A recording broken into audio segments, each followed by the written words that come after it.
What's going on YouTube? Asianized White Dragon here. So welcome to part 2 of getting better at Yu-Gi-Oh! And we're going to be talking about enemy controller on this episode. So enemy controller, pretty much you can run it in every deck, and it's usually always chainable. A very good card. Overall solid. It can open you up for lots of game-breaking moves. So we'll go ahead and get started. So we'll start it off simple with, like, let's say, like a D-Prison play.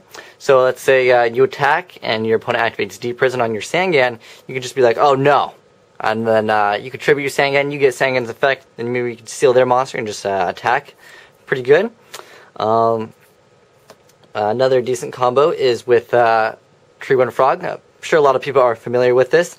During standby phase, you get Treeborn back, you activate enemy controller, you get Treeborn Frog again, and you still steal their monster. Another good play is Reborn Tengu. So let's say your opponent has Reborn Tengu out, and you summon your Reborn Tengu. You activate enemy controller. You now have their Reborn Tengu, and you have to tribute yours, so yours will go to the grave. And then you get another one out, so you'll have 2 Reborn Tengus. Then you can XYZ, and since you're just stacking up over on the field, your opponent will not be getting the extra Tengu because it's just stacking. So very good if you want to, just get rid of the Tengu and just go for game. Just quick push, very good. Also, when your opponent summons the Breeze Dragon, they summon another monster in attack position, and at that point you can Econ and then stop them from synchroing, and then you could basically get a free attack in, because pretty much whatever they get at is 500 attack or less with the Breeze Dragon. Another thing is if your opponent is running Fossil Dyna, it can be a problem for a lot of decks to get over Fossil Dyna. If you just have Econ, though, it kind of helps out. You can just take it. You just tribute one of your monsters, take it.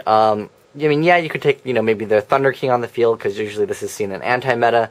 So usually you can take one of their stronger monsters and beat over Fossil Dyna. But if you're, more of an advanced player, you would realize that D-Prison is usually ran in anti-meta. So if you steal their Thunder King, they're probably going to be thinking that you want to get over Dyna, and they'll probably D-Prison you, or they can shrink you, or they can lance it. So probably a better play would be to steal the Dyna, because if Dyna is the problem, let's get rid of it, and by just taking control over it. Very good with tributing your own monsters so their effects resolve. Let's say like Judgment Dragon, or Trishula, or let's say Bryo.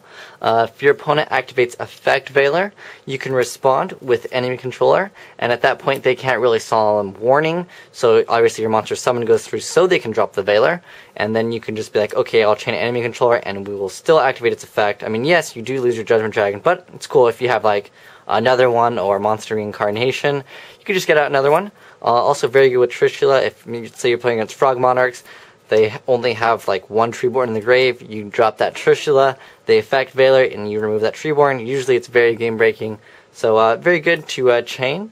And also, let's say your opponent has Brynak already on the field. Usually if it's late game, you can just enemy controller whatever you have face down. Make sure you're always setting a card face down if you want to just activate enemy controller's effect to steal, because then they can't warning you. Or do anything to negate the summon, so that's pretty good. Same thing with Bryanak, it's more like you just take it for game, usually. So yeah, chaining to effect Veiler, very good.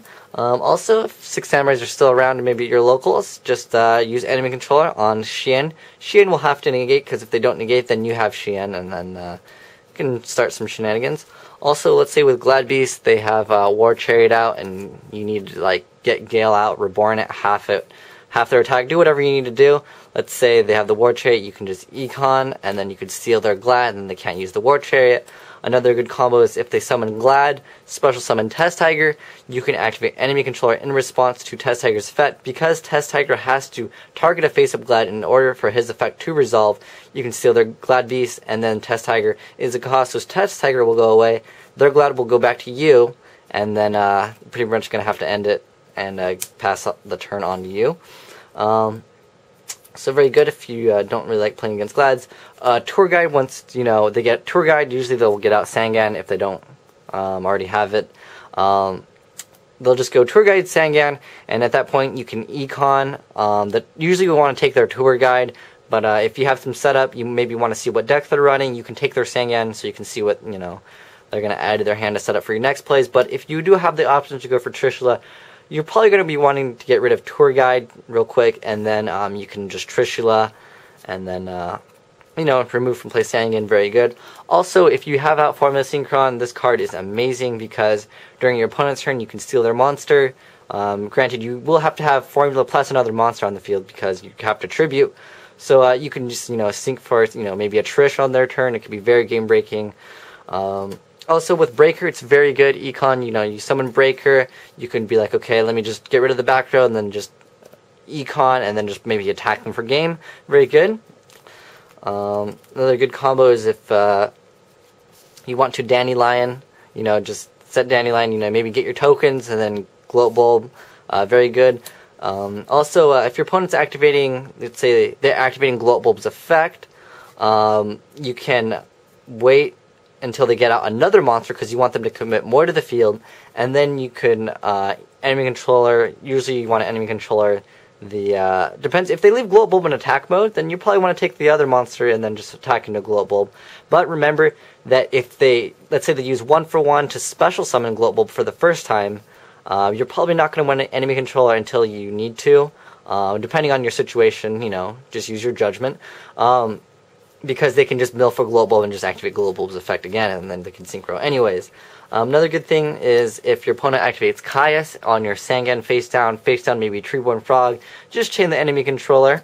I'm not sure why you'd want to set enemy controller, but, it's possible in Frog Monarchs and there's tight situations, but you can just enemy controller, that way their Caius' effect won't resolve, and then you get Caius on your field so they basically can't attack.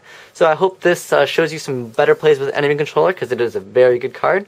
But thanks for watching YouTube. Asian Eyes White Dragon signing out.